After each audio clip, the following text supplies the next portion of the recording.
Amang Diyos na pinakamakapangyarihan sa lahat, na sa isang salita, nilalang ang mundo at patuloy na nangungusap sa sangkatauhan.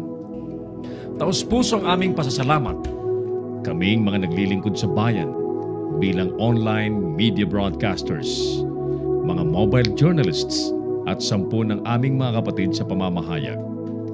Pinupuri ka namin sa ipinagkaloob na malikhaing talino, kaalamang teknikal at kakayahang panaigin po ang katotohanan. Magtaglay po sana kami ng karunungan, matibay na integridad, malawak na pananaw at makatarungang mga desisyon sa aming mga tungkulin. Naway magsilbi po kaming tinig ng mga mahihina at hamon sa mga makapangyarihan, tagapaghatid ng kaalaman at kaliwanagan sa mga nagugulumihanan. Tulungan niyo po kami na magampanan ang aming mga propesyon sa pinakamataas na antas, lalo't higit sa panahon ng kasalatan, kakulangan ng oras at matinding kompetisyon. Patatagin niyo po kami laban sa mga tukso na sumang-ayon sa kung ano ang nakararami, maghaka-haka, makisama sa mali at ang magmadali. Tulungan niyo po kami, ang mga manonood, mga mambabasa at mga taga-suporta na magampanan ng aming mga papel ng may talino at pangunawa ng ang katotohanan at kagandahan po ang manaig sa online media.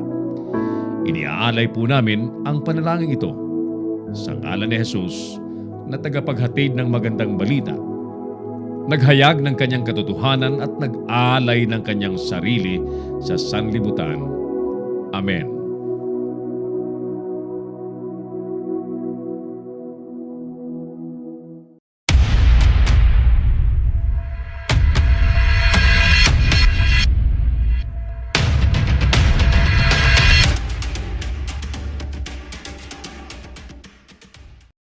Narito ang mga isyong dapat abangan sa Kamaong Asero.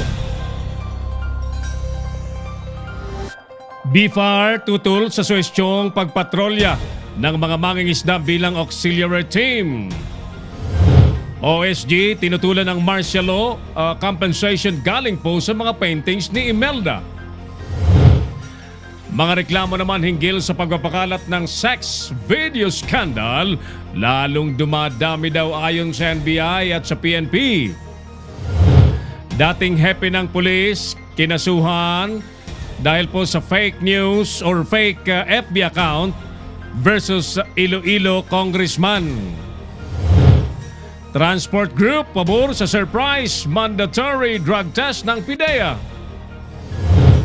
Pagbayad naman ng income tax return patuloy na ipinapaalala ng BIR. Kaso ng tigda sa bansa pumalo na po sa 27,000. Dahil sa sunog, 70 pamilya sa Bulacan nawala ng bahay. Mga rebelde patuloy na tinutugis sa Mountain Province. PNP na itala ang pagdami ng mga pasaway na turistang dayuhan sa Boracay. Dahil po sa El Nino, isang uri po ng starfish ang nananalasa sa marine protected areas. At tirador ng panty, wanted daw sa Aklan.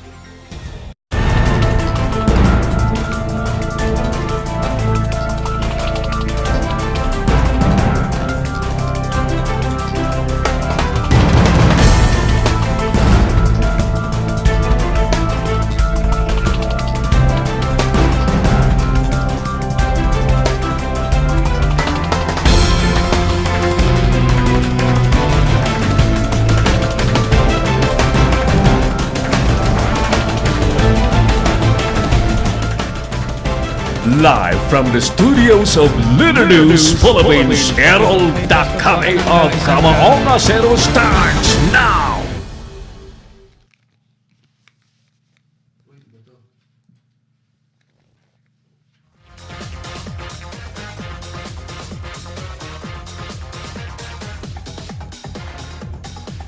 Ayan, nalit yung pasok ko ng audio at si Pastor Edward sumilip ulit. Ayun. Hi, Pastor Edward. Ayan. Hi, happy hearing. Thank you, thank you. Pastor Edward Eugenio is in the house. Mga kaibigan, ang tanong po natin sa bayan sa hapon pong ito sa pagdagsa po ng Chinese workers sa bansa. Makakahanap pa ba ng trabaho ang mga bagong graduates na Pinoy ngayong taon mga suki? Magandang hapon po sa inyong lahat. Ako na po ito si Errol Dacame. Welcome sa pandaigdigang broadcast ng Kamaong Asero dito po sa Leader News Philippines at simulcasted din po sa Pinoy Extreme Channel. Alas 5:30 hanggang alas 6:30 po ng hapon nationwide. Ang Pinoy Extreme Channel po ay nasa Signal Cable Channel 106, Sky Cable Channel 217, Cable Link Channel 59, Destiny Cable Channel 84, at sa 1,000 mahigit pang mga cable companies nationwide. Kasama po natin ang ating buong pwersa ng Leader News Philippines at ng Pinoy Extreme Channel. Ang ating programa po ay pinalilipad ng dalawang binata. Binata daw pag wala sa bahay. Yan si Clarence Sanday, ang ating broadcast officer. Pero ang isang tunay na binata, kasama niya ngayon, Earl Nico Dacame. Habang naka-remote pa rin ang ating operations head, Engineer Oliver Licop, na meron pa yatang hinihintay na anniversary ng Heroes Alliance. Happy anniversary sa Heroes Alliance. At yung ating creative director, Mark Anthony Reynoso, is also working remotely together with our creative producer, Carlo Reyes. Ang mga telepono po natin, tulad pa rin po ng dati, 0927-494-2175 at 0949-736-5000. Huwag niyo pong kaligtang i-like ang ating FB page, mag-comment, i-follow at i-share ang ating page, pati na siyempre ang ating live video ng Kamaong Asero. Repeat the question, ladies and gentlemen. Sa pagdagsa po ng Chinese workers sa bansa, may trabaho pa kayang mahahanap ang ating mga bagong graduates ngayong taon? Libo-libo po ang mag-graduate po ngayon sa kolehiyo, which are hoping to find jobs immediately. Sapagkat yun naman po talaga ang sunod na step after graduation, maliban sa mga magtutuloy po ng ibang mga kurso. Halimbawa, yung nag-graduate po sa degree, sa isang degree at gusto magtuloy po ng medicine, magtuloy po ng Bachelor of Laws o magmamasteral, iba yun. So magtutuloy po sila. But to those who opted to seek employment immediately to help their family, ayan, nandyan po ang challenge mga suki. Magandang hapon siyempre ang ating bati sa mga nasa Metro Manila. Yan. Okay ba yung audio natin, Chloe, dyan? Walang interference? Okay naman?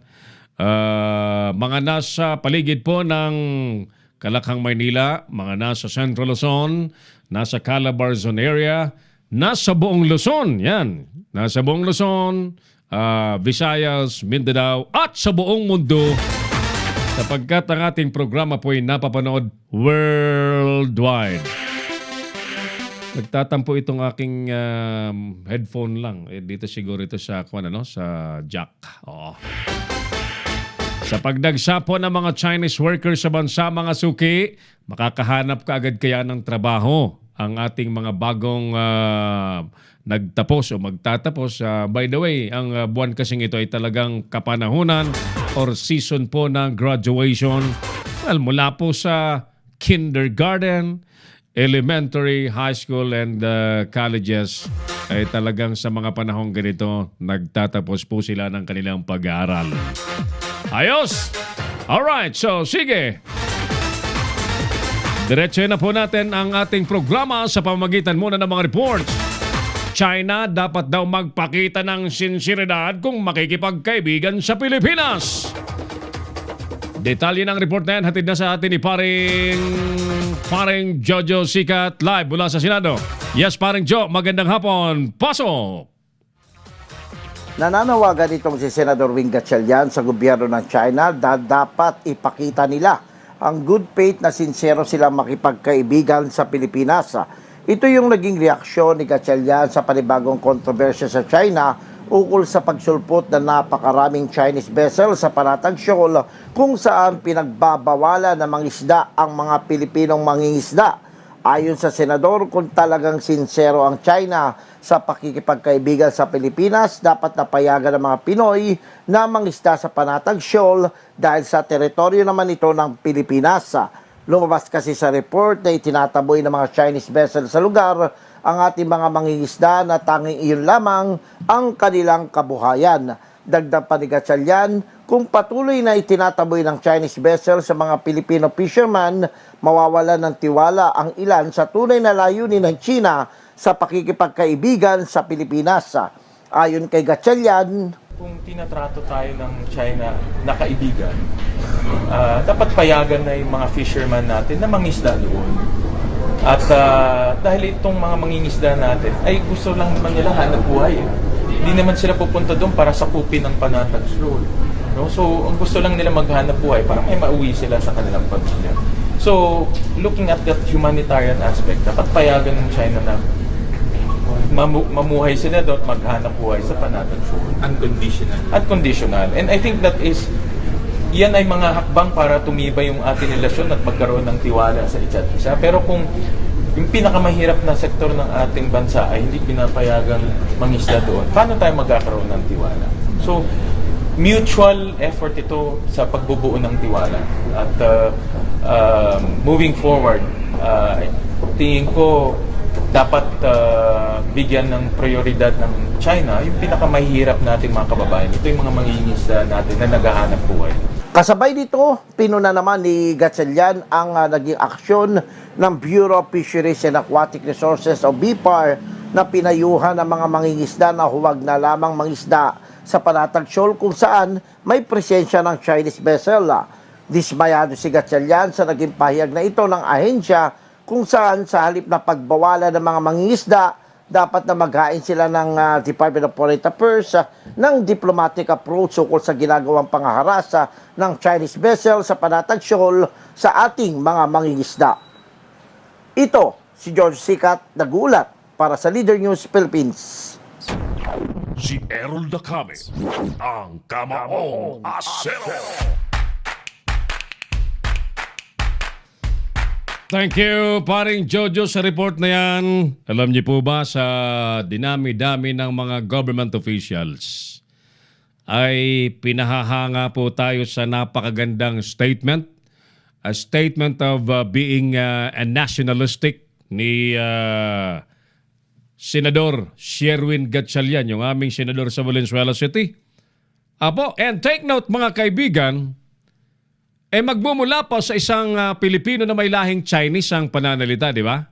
Ay kakaiba talaga. So, bagamat calculated yung kanyang mga salita na nakikiusap na payagan, alam niyo po ang Panatag Shoal is in the 200 nautical exclusive economic zone ng Pilipinas.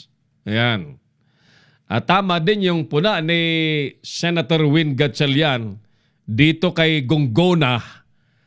Ewan ko baga sa mga nasa gabinete ng Pangulong Duterte na talagang iisang linyada na tila nagmamakaawa po sa mga Chinese, samantalang ay teritoryo na po ng Pilipinas yung pinag-uusapan dito. Teritoryo within the 200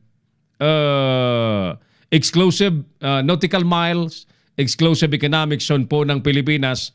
Habang kung susukatin po mula sa dalampasigan ng China ay mga 1,000 nautical miles.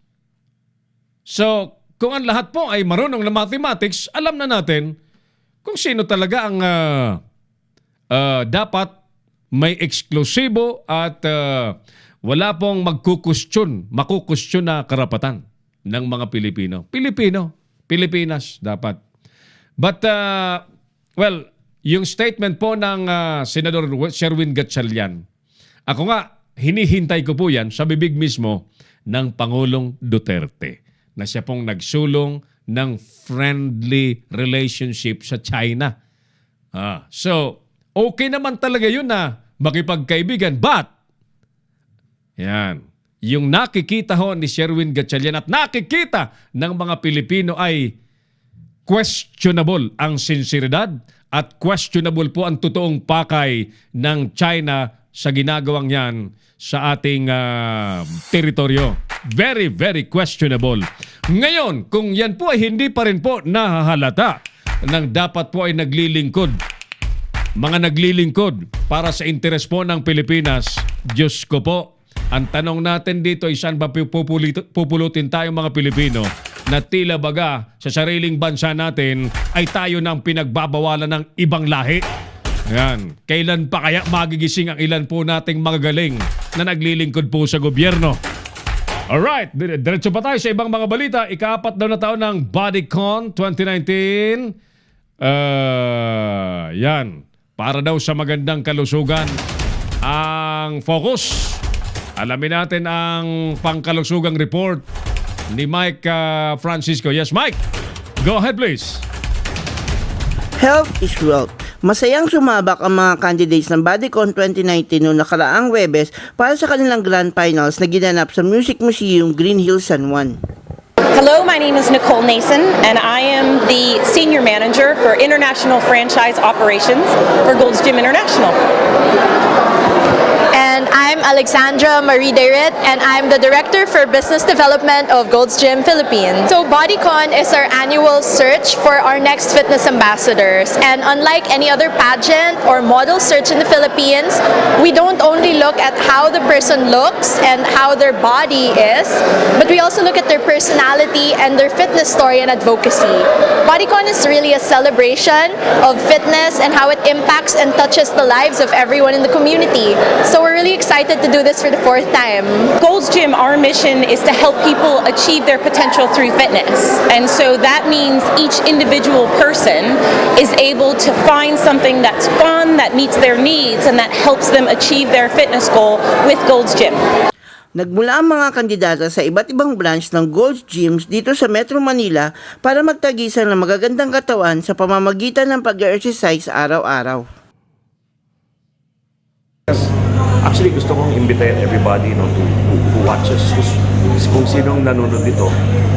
Ang gusto namin is, not necessarily bumili kayo ng gym membership. Pwede kayong lumakad sa park, lumangoy sa dagat, and just really watch yung nutrition mo, and just be active. Just be active.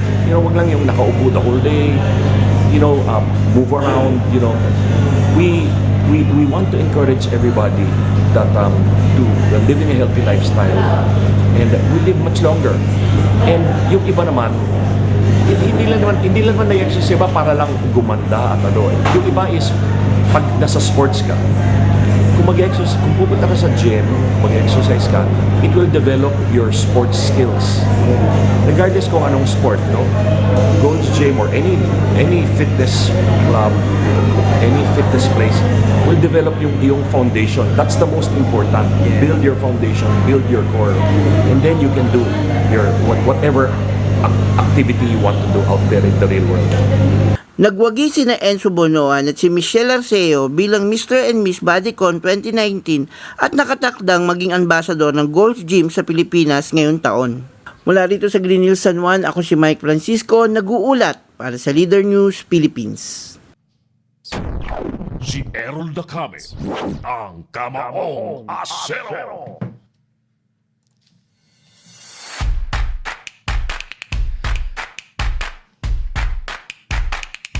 Sana ganun kaganda ang katawan ng mga Pilipino lahat, ano? At pagka ganyan kasing well-maintained ang katawan, kalusugan, di walang ma-hospital. Walang magagastusan sa pagpapagamot, etc. di ba? Makakatipid din sa mga damit sapagkat confident na hindi magdamit. Tuloy tayo sa iba pang mga balita. Nawawala talaga itong aking tinglet. Ayan, nawawala itong aking monitor saglit ha. Ulitin natin yung ating survey question mga suki. sa pagdagsa po ng mga Chinese workers sa bansa, makakahanap pa kaya agad ng trabaho ang mga bagong graduates na Pinoy ngayon? Batiin ko muna special mention sa aking kumpadre na nandyan sa the Netherlands, si paring Bong David ng MCBO na nag-aalala din sa mga magtatapos ngayong taon kung makakahanap pa ba sila ng trabaho, what will really happen to our newly graduates. Okay, balikan po namin kayo mga suki pagkalipas po ng ilang importanteng paalala. Magbabalik si Errol Nakame sa Kamaong Asero. Bring your business over 1 million TV or online. Reach your target customers anytime, anywhere. Your brand on TV or on the web. Get more customers and grow your business. Advertise now.